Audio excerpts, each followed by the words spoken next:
Good morning बच्चों। Morning sir. कैसे हो आप लोग? तो बच्चों हम लोग एक्सरसाइज 3.3 कर चुके हैं। आज हम लोग एक्सरसाइज 3.4 करेंगे।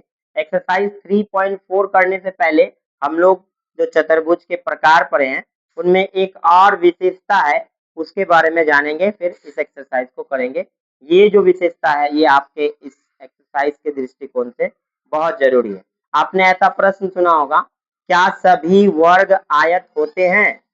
क्या आपने सुना है?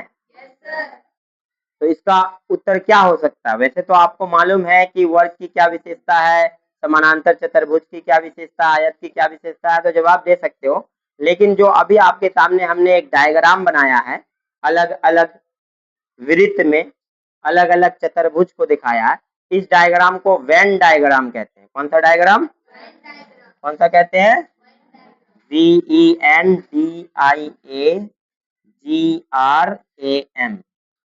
Venn diagram. बहुत सारे चीजों को हम आसानी से इस वेन डायग्राम के सहारे समझ सकते हैं। ये एक प्रकार का रीजनिंग क्वेश्चन को हल करने के लिए हम वेन डायग्राम का इस्तेमाल करते हैं। यहाँ हम लोग करेंगे इस प्रकार के प्रश्न के लिए। जैसे कि देखो ये वाला जो आया सबसे बड़ा, देखो सबसे बड़ा जो वृत्त दिख रहा है या गोल दिख रहा है, ये किसको दिखा रहा है? ये चतुर्भुज को दिखा रहा है। मतलब इतना जो भी है ये सारे क्या है? चतुर्भुज है। समझ में आ रहा है कि नहीं? चाहे वो पतंग हो, किस क्या है, ये एक प्रकार का चतुर्भुज है। सम चतुर्भुज है। वर्ग क्या है? एक प्रकार का चतुर्भुज है। आयत क्या है? एक प्रकार का चतुर्भुज है। समानांतर चतुर्भुज भी एक प्रकार का चतुर्भुज है। यानी ये जो बड़ा सा घेरा है, गोल है, इसके अंदर जो भी कुछ आ रहा है वो सब क्या है? समझ में आ रहा है कि नहीं? उसके बाद देखो अगला जो ये वृत्त दिखाया गया है, ये किसको दिखा रहा है? समानांतर चतुर्भुज को। किसको? उसके बाद इसके अंदर ये एक छोटा सा वृत्त दिख रहा है, ये दिखा रहा है आयत को। किसको? और इस वाले वृत्त के अंदर ये जो दिख रहा है इसमें अलग अलग चीजें दिख रही है। ये पूरा दिख रहा है क्या है? पतंग को। किसको दिखा रहा है? और ये जो इतना पार्ट दिख रहा है आपको, ये किसको दिखा रहा है? सम चतुर्भुज को। और ये जो यहाँ से यहाँ तक दिख रहा है, ये दो वृत्त को काटते हुए, ये किसको दिखा रहा है? वर्ग। तो वर्ग एक छोटा सा दिख रहा है। समझ में आ रहा है कि नहीं? आप क्वेश्चन एक्सरसाइज का पढ़िए। पहला प्रश्न क्या है? एक्सरसाइज निकालिए। एक्सरसाइज बुक दीजिए, बुक लाइए। बहुत बढ़िया। एक्सरसाइज आपका अंतिम है, ये बहुत आसान सा है, इसको हम लोग करेंगे। पहला प्रश्न पढ़िए, क्या है इधर लिख दो। पहला में कह रहा है कि निम्नलिखित कथन सत्य है या असत्य। पहला, सभी आयत वर्ग होते हैं। सभी आयत, आयत देखो कितना बड़ा है, वर्ग कितना बड़ा है। क्या सभी जो आयत है वो वर्ग है? ये सब आयत कहाँ वर्ग के अंदर आ रहा है? आ रहा है क्या? सभी वर्ग आयत हो सकता है। ये जो पूरा जो वर्ग दिख रहा है ये आयत के अंदर आ रहा है कि नहीं? लेकिन इसका उल्टा हो सकता है क्या? तो सभी आयत वर्ग हो सकते हैं। सत्य या असत्य? असत्य है। बहुत बढ़िया। दूसरा प्रश्न पढ़िए। सभी सम चतुर्भुज समानांतर चतुर्भुज होते हैं। सम चतुर्भुज कहाँ दिख रहा है आपको? यहाँ दिख रहा है। समानांतर चतुर्भुज ये पूरा दिख रहा है। तो सम चतुर्भुज इतना ही दिख रहा है ना, ये सब समानांतर चतुर्भुज के अंदर आ रहा है कि नहीं?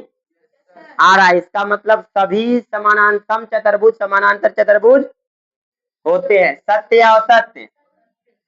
सत्य होगा। अगला प्रश्न पढ़े। सभी वर्ग सम चतुर्भुज और आयत भी होते हैं। सभी वर्ग, वर्ग इतना छोटा सा है। सम चतुर्भुज होता है क्या? सभी वर्ग सम चतुर्भुज के अंदर आ रहा है कि नहीं? बोलो। आ रहा है, यानी सभी वर्ग सम चतुर्भुज होते हैं। दूसरा आ रहा है कि सभी वर्ग आयत होते हैं। सभी वर्ग आयत होते हैं, ये आयत के अंदर ही आ रहा है ना, तो ये बात सत्य है या असत्य? सत्य है। अगला, अगला प्रश्न पढ़िए। सभी वर्ग समानांतर चतुर्भुज नहीं होते हैं। सभी वर्ग, वर्ग यहाँ है, ये समानांतर चतुर्भुज है। सभी वर्ग समानांतर चतुर्भुज के अंदर आ रहा है कि नहीं आ रहा? होते हैं, लेकिन यहाँ प्रश्न कह रहा है नहीं होते हैं, तो सत्य है या असत्य? असत्य हो गया, बहुत बढ़िया। और अगला पढ़िए क्या है। सभी पतंग समचतुर्भुज होते हैं। पतंग कहाँ है? यहाँ है। समचतुर्भुज कहाँ है? यहाँ है। सभी समचतुर्भुज पतंग हो सकते हैं। क्या सभी पतंग समचतुर्भुज हो सकते हैं? नहीं, तो क्या हो जाएगा ये? असत्य हो जाएगा। अगला प्रश्न पढ़िए। सभी समचतुर्भुज पतंग होते हैं। समचतुर्भुज कहाँ है बेटा? ये वाला पतंग यहाँ है। समचतुर्भुज पतंग के अंदर आ सकता है, सारा समझे, लेकिन क्या सारा पतंग समचतुर्भुज के अंदर आ सकता है? नहीं। तो यहाँ पूछ रहा है कि सभी समचतुर्भुज पतंग होते हैं। सत्य, वेरी गुड। और उसके बाद आखिरी सवाल है, इसके बाद भी एक और है। सभी समानांतर चतुर्भुज समलंब होते हैं। क्या सभी समानांतर चतुर्भुज समलंब होते हैं? समानांतर चतुर्भुज समलंब कहाँ है? समलंब, समलंब नहीं दिखाया है? तो समलंब में देखा, समानांतर चतुर्भुज में क्या होते हैं? बोलो। केवल भुजाएं समानांतर होती है। समानांतर में तो समानांतर भी होती है, बराबर भी होती है, तो वो सारी चीजें आएंगी कि नहीं समानांतर चतुर्भुज में? तो सभी समानांतर चतुर्भुज समलंब होते हैं। सत्य और असत्य? सत्य होंगे। और आखिरी सवाल है इसका, सभी वर्ग समलंब होते हैं। ये तो हमेशा के लिए सत्य होगा। वर्ग हर चतुर्भुज हो सकता है। वर्ग की जो विशेषता है हर चतुर्भुज के अंदर आती है। कोई अगर विशेषता क्या है वर्ग की? चारों भुजाएं बराबर है। अब किसी में है कि चारों भुजाएं बराबर नहीं है, इसका मतलब जो वर्ग की विशेषता उसमें आई कि नहीं? आ गई। तो ये वाला बात सत्य है या असत्य? सत्य है। तो पहला प्रश्न आपका हल हो चुका है इस डायग्राम से। अब मैं आपसे पूछूंगा इसके अलावा प्रश्न, आप लोग जवाब दीजिए। सभी चतुर्भुज समानांतर चतुर्भुज होते हैं। सही या गलत? सभी चतुर्भुज समानांतर चतुर्भुज होते हैं। हर चतुर्भुज कैसे समानांतर होगा? नहीं ना होगा। चतुर्भुज पूरा यहाँ है, समानांतर चतुर्भुज इतना ही है, ये सब नहीं हो सकता ना। समझ रहे हो? सभी वर्ग चतुर्भुज होते हैं। सत्य, सभी वर्ग चतुर्भुज होते हैं, लेकिन सभी चतुर्भुज वर्ग होते हैं। असत, नहीं समझ में आ रहा है? किसी को दिक्कत है? सभी पतंग चतुर्भुज होते हैं। सभी पतंग चतुर्भुज होते हैं, तो फिर क्या होते हैं? सब तो पतंग जो है चतुर्भुज तो होगा ना, लेकिन सभी चतुर्भुज पतंग नहीं होगा। नहीं समझ रहे हो? कहाँ बोल पा रहे? तुम लोग को समझ में आ रहा है? हाँ सोनाक्षी कुमारी, तुम बोलो।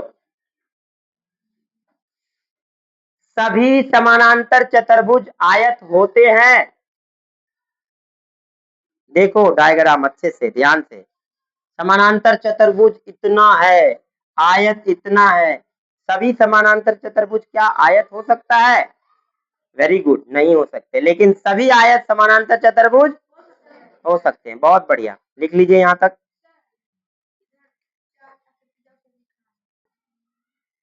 अगला जो प्रश्न है, प्रश्न संख्या 2 पढ़िए, कोई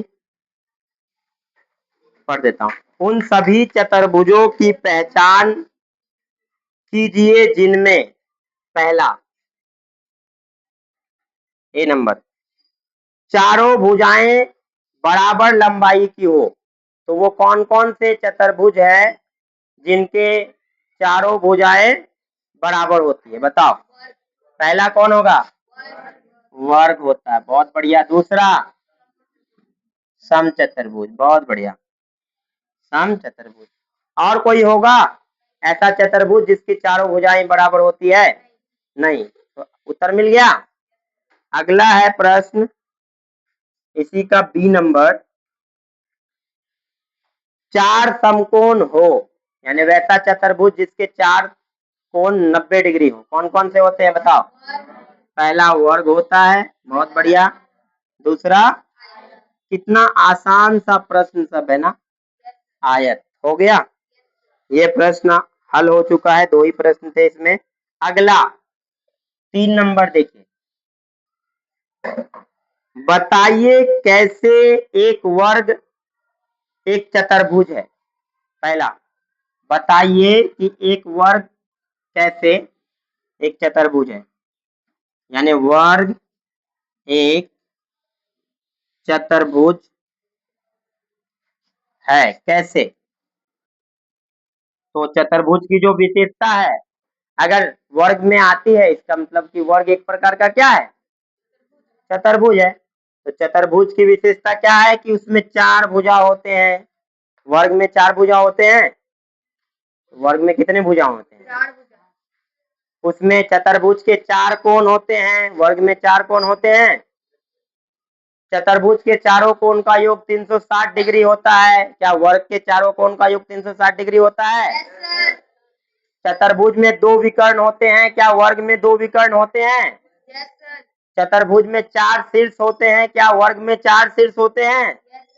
क्या इतनी दलीलें काफी नहीं है कि एक वर्ग जो है वो चतुर्भुज है? लिख सकते हो?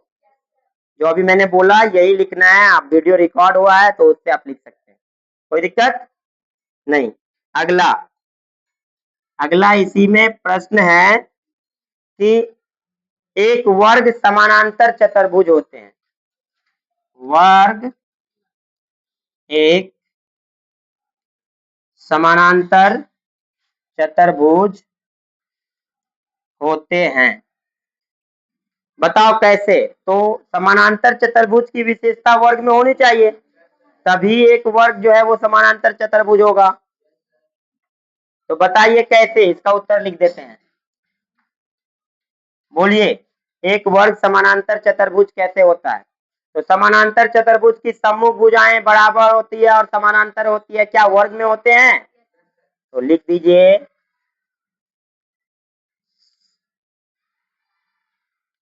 समानांतर चतुर्भुज के सम्मुख भुजाएं क्या होती है? हाँ, बराबर और समानांतर भी होती है, एवं समानांतर होती है। वर्ग के भी होते हैं, वर्ग के भी होते हैं। दूसरा, समानांतर चतुर्भुज का सम्मुख कोण बराबर होता है। क्या वर्ग का सम्मुख कोण बराबर होता है? बोलो, तो लिख देंगे, समानांतर चतुर्भुज के सम्मुख कोण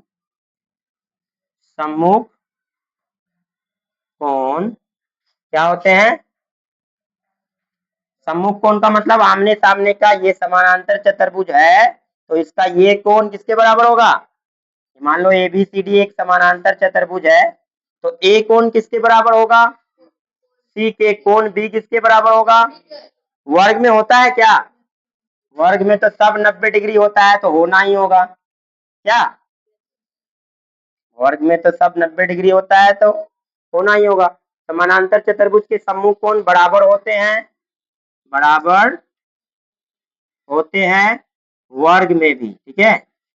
वर्ग के भी बराबर होते हैं, बराबर होते हैं। अगला और कोई विशेषता है? कौन सी? समानांतर चतुर्भुज के विकर्ण एक दूसरे को क्या करते हैं? समद्विभाजित करते हैं। वर्ग के भी समद्विभाजित करते हैं। तो कहाँ लिख दो इसको? यहाँ लिखो। तीसरी विशेषता, 1 2 3, ये तीसरा पॉइंट हो गया। समानांतर चतुर्भुज के विकर्ण एक दूसरे को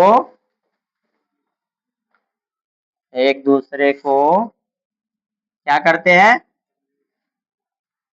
समद्विभाजित करते हैं, समद्विभाजित करते हैं वर्ग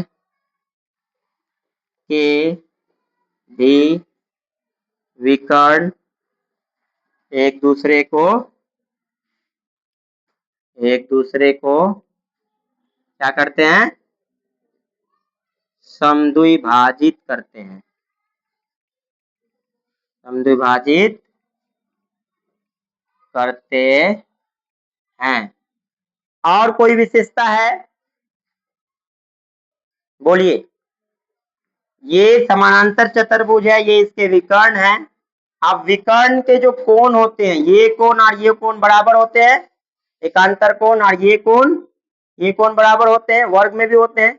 लेकिन 3 विशेषता काफी है कि एक वर्ग जो है वो समानांतर चतुर्भुज होता है। इसके लिए विशेषताएं तो बहुत सारी है, लेकिन आपको क्वेश्चन क्या था, प्रश्न ये था, क्या वर्ग जो है वो समानांतर चतुर्भुज होता है? तो होता है। इसका उल्टा हो सकता है क्या? क्या समानांतर चतुर्भुज वर्ग हो सकता है? बोलो। नहीं, वर्ग नहीं हो सकता। क्यों? वर्ग की 4 भुजाएं बराबर होती है, क्या समानांतर चतुर्भुज के होते हैं? वर्ग के चारों कोण समकोण होते हैं, क्या समानांतर चतुर्भुज के होते हैं? वर्ग के दोनों विकर्ण बराबर होते हैं, क्या समानांतर चतुर्भुज के होते हैं? नहीं, एक भी विशेषता नहीं मिलेगी, इसलिए इसका विपरीत नहीं हो सकता है। लिख लीजिए यहां तक। आज समझ में आ रहा है? अगला इसी में है, तीसरा का दूसरा प्रश्न। तीसरा चल रहा है ना? तीसरा का दूसरा है कि एक वर्ग समानांतर चतुर्भुज होते हैं, एक वर्ग समानांतर, ये हो गया है। अच्छा, तीसरा का तीसरा है, एक वर्ग समचतुर्भुज होते हैं। क्या होते हैं? एक वर्ग समचतुर्भुज होते हैं। समचतुर्भुज को हम संकेत से लिख रहे, समचतुर्भुज होते हैं। कैसे? ये बताना है आपको, कैसे कैसे। तो वर्ग बनाइए और समचतुर्भुज। समचतुर्भुज क्या होता है? जिसकी चारों भुजाएं बराबर होती है, लेकिन चारों कोण समकोण होता है? नहीं। वर्ग की चारों कोण क्या होते हैं? समकोण होते हैं। तो ये A B C D, P Q R S. अब हम बोल देंगे, आप लोग वीडियो में सुनकर लिखिएगा। क्या वर्ग जो है वो समचतुर्भुज होता है? होता है? यस। क्यों? क्योंकि वर्ग की चारों भुजाएं बराबर होती है, समचतुर्भुज की भी चारों भुजाएं वर्ग के चारों को आप समचतुर्भुज होता है। समचतुर्भुज को देखना, हमको इससे मिलाना कि वर्ग जो है वो समचतुर्भुज होता है। इसका मतलब समचतुर्भुज के सारे गुण वर्ग में होने चाहिए, ना कि वर्ग के सारे गुण समचतुर्भुज। नहीं समझ में आ रहा क्या बोलना चाह रहे हैं? कह रहा है प्रश्न कि वर्ग समचतुर्भुज होता है, इसका क्या मतलब है? किसका गुण किस में होना चाहिए? वर्ग में होना चाहिए। तो समचतुर्भुज के चारों भुजाएं बराबर होती है, वर्ग के भी चारों भुजाएं बराबर होती है। ये पहला दलील। दूसरा, समचतुर्भुज के चारों कोण विषम होते हैं और वर्ग के चारों कोण समकोण होते हैं। इसमें बराबर नहीं होते हैं, इसमें बराबर होते हैं। कोई चीज किसी में बराबर नहीं है और कोई चीज किसी में बराबर है, तो इसका मतलब जो नहीं है बराबर उसमें तो आएगा ही ना। नहीं समझे? आ गया। दूसरा देखो, समचतुर्भुज के विकर्ण क्या होते हैं? आपस में बराबर नहीं होते हैं। अब वर्ग में क्या होते हैं? इसका मतलब ये जो नहीं वाला है इसमें आएगा कि नहीं? होगा। अगला बताओ और क्या हो सकता है? समचतुर्भुज के जो कोण होते हैं ना, ये कोण विकर्ण के द्वारा समद्विभाजित होते हैं। क्या होते हैं? समद्विभाजित होते हैं। यानी जो समचतुर्भुज के विकर्ण है वो शीर्षों से डाले, ये जो शीर्ष पे क्या समान कोण बनाते हैं, लिख लोगे। और क्या होगा बताओ? ये वाला लिखोगे, समचतुर्भुज के विकर्ण एक दूसरे को समकोण पे समद्विभाजित करते हैं, वर्ग में भी करते हैं। तो आपको ज्यादा नहीं लिखना है, 3 पॉइंट लिखना है। पहला लिखना है समचतुर्भुज के सभी भुजाएं बराबर होती है, वर्ग की भी भुजाएं बराबर होती है। ठीक। दूसरा आपको क्या लिखना है, समचतुर्भुज के विकर्ण एक दूसरे को समद्विभाजित करते हैं, वर्ग की भी भुजाएं समद्विभाजित करते हैं। समचतुर्भुज के विकर्ण एक दूसरे को समकोण पर समद्विभाजित करते हैं, वर्ग के विकर्ण भी एक दूसरे को समकोण पर समद्विभाजित करते हैं। कोई दिक्कत? ये 3 काफी है, लिख लेंगे आप। अगला प्रश्न इसमें है, सभी वर्ग आयत हैं। क्या है प्रश्न? सभी वर्ग आयत है, कैसे? तो इधर बना लेते हैं वर्ग, इधर बना लेते हैं आयत, A B C D, P Q R S. वर्ग में क्या होते हैं? चारों कोण समकोण होते हैं, यानी 90 डिग्री के। आयत में ये चारों कोण 90 डिग्री होता है। अच्छा, वर्ग में दोनों विकर्ण बराबर होते हैं, आयत में भी होते हैं। अब क्वेश्चन है, इसका उत्तर दीजिए। सभी वर्ग आयत होते हैं, यानी आयत की सारी विशेषताएं किसमें होनी चाहिए? वर्ग में। तो आयत की सम्मुख भुजाएं बराबर होती है, क्या वर्ग की सम्मुख भुजाएं बराबर होती है? पहला हो गया। आयत के चारों कोण समकोण होते हैं, वर्ग के भी चारों कोण समकोण होते हैं, वर्ग के भी चारों कोण समकोण होते हैं। Very good. आयत के दोनों विकर्ण बराबर होते हैं, वर्ग के भी दोनों विकर्ण बराबर होते हैं। Very good. आयत के विकर्ण एक दूसरे को समद्विभाजित करते हैं, वर्ग के भी विकर्ण एक दूसरे को समद्विभाजित करते हैं। इतना काफी है ना? 4 से 5 पॉइंट लिखने के लिए तो आप बहुत सारी चीजें लिख सकते हो, लेकिन 4 से 5 पॉइंट काफी है, तो आप लोग लिख लेंगे। चलिए, ये प्रश्न हो गया है। अब अगले प्रश्न पे आते हैं, प्रश्न संख्या 4। पढ़िए क्या है। एक चतुर्भुज का नाम बताइए जिसके विकर्ण 4 का पहला। एक चतुर्भुज का नाम बताइए जिसके विकर्ण एक दूसरे को समद्विभाजित करते हैं। कौन कौन से चतुर्भुज के विकर्ण एक दूसरे को समद्विभाजित करते हैं? वर्ग के, आयत के करते हैं, समानांतर चतुर्भुज के करते हैं, और समलंब के, समलंब के नहीं, सम चतुर्भुज के। तो कौन कौन से हो जाएंगे इसको उत्तर? एक होगा वर्ग, आयत, समानांतर चतुर्भुज, और चौथा समचतुर्भुज। ये चारों के विकर्ण एक दूसरे को क्या करते हैं? समद्विभाजित करते हैं। दूसरा पढ़ो क्या है, 4 का दूसरा। एक चतुर्भुज का नाम बताइए जिसके विकर्ण एक दूसरे को लंब समद्विभाजित करते हैं, यानी समकोण पर समद्विभाजित करते हैं। कौन कौन से? वर्ग, बहुत बढ़िया। समचतुर्भुज, और किसी के करते हैं? नहीं, ये 2 हो गया। समकोण पर कौन कौन समद्विभाजित करता है? वर्ग और समचतुर्भुज। और केवल समद्विभाजित कौन करता है? वर्ग, आयत, समानांतर चतुर्भुज और समलंब। कितना आसान प्रश्न है ना? हाँ, समचतुर्भुज। अब अगला है, एक चतुर्भुज का नाम बताइए जिसके विकर्ण बराबर होते हैं। जिसके विकर्ण, तो बताइए किसके किसके विकर्ण बराबर होते हैं सागर कुमार? चतुर्भुज में कौन कौन से चतुर्भुज है जिनके विकर्ण आपस में बराबर होते हैं? पहला हमने वर्ग बताया था, क्या वर्ग के विकर्ण आपस में बराबर होते हैं? होते हैं, होते हैं, बहुत बढ़िया। तो वर्ग इसका उत्तर हो सकता है। आयत बताया था मैंने, आयत का होता है? होते हैं, बहुत बढ़िया। और कौन कौन सा बताया था? समानांतर चतुर्भुज के विकर्ण बराबर होते हैं? नहीं होते हैं। समानांतर चतुर्भुज के विकर्ण कैसे बराबर होते हैं? समानांतर चतुर्भुज ये है ना, ये और सॉरी, ये और ये बराबर होता है? नहीं। और कोई जिसके विकर्ण बराबर होते हैं आपस में? 2 ही है इसके उत्तर। कौन कौन से?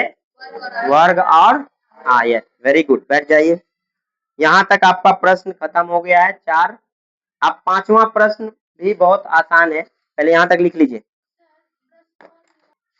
अगला प्रश्न है प्रश्न संख्या 5। 5 बहुत आसान है, आपको हमने पहले भी बताया है, उत्तल और अवतल बहुभुज। इसमें कह रहा है बताइए एक आयत उत्तल चतुर्भुज है कैसे। तो उत्तल किसे बोलते हैं? हाँ, जिसके शीर्ष क्या हो, बाहर की ओर उभरे होते हैं। तो आयत के शीर्ष किधर उभरे होते हैं? बाहर की ओर होते हैं कि नहीं, अंदर की ओर है क्या? नहीं है, तो इस वजह से ये क्या हो गया? तो आयत एक प्रकार का उत्तल चतुर्भुज है क्योंकि इसके शीर्ष बाहर की ओर उभरे होते हैं। ठीक, अंतिम प्रश्न है इस एक्सरसाइज का, और यहाँ पे आपका एक्सरसाइज अंत होता है। चित्र दिया गया है, ABC एक समकोण त्रिभुज है, ओ समकोण की सम्मुख भुजा का मध्य बिंदु है। बताइए ओ बिंदु A, B तथा C से समान दूरी पे स्थित है। बिंदु को चिन्हित अतिरिक्त भुजाएं आपकी सहायता के लिए खींची गई है। देखो, ये जो है एक समकोण त्रिभुज है, क्या है? जिसका नाम है ABC। ये O जो है वो क्या है? मध्य बिंदु है AC का। क्या है? AC का मध्य बिंदु है। ठीक है, अब कह रहा है बिंदु ABC समान दूरी पे स्थित है। सुन रहे हो? बिंदु ABC समान दूरी पे स्थित है। बिंदु को चिन्हित अतिरिक्त भुजाएं आपकी सहायता के लिए खींची गई है। बताइए, आपको बताना है ये कैसे जो है ABC का मध्य बिंदु है। मतलब समझ में आया? ये और ये समान दूरी पे स्थित है, ये आपको बताना है कैसे। तो जब हम इसको केंद्र मानकर थोड़ा सा इसको अच्छे से बना लेते हैं। केंद्र मानकर जब OA केंद्र मानकर एक वृत्त खींचते हैं तो ये A, C और B से होकर जाता है। किससे होकर जाएगा? अगर वृत्त जो है अलग अलग बिंदु से होकर जा रहा है, इसका मतलब वो सारे बिंदु जो है इस केंद्र से क्या हो गया? बराबर हुआ कि नहीं? तो ये आपको दिखाना। तो आप लिखेंगे इसमें O को केंद्र मानकर OA त्रिज्या का जब हम वृत्त खींचते हैं तो यह बिंदु A, B और C से होकर जाता है। इससे यह सिद्ध होता है कि O बिंदु A, B और C से समान दूरी पर स्थित है। लिख लेंगे। तो यहाँ पे आपका जो एक्सरसाइज है और ये जो चैप्टर है वो अंत होता है। यहाँ तक किसी को कोई दिक्कत, किसी को कोई प्रॉब्लम है, पूछ सकते हैं। चलिए, आपका एक्सरसाइज खत्म होता है और ये चैप्टर भी। अगले दिन हम लोग नए चैप्टर आंकड़ों का प्रबंधन से स्टार्ट करेंगे। ठीक है।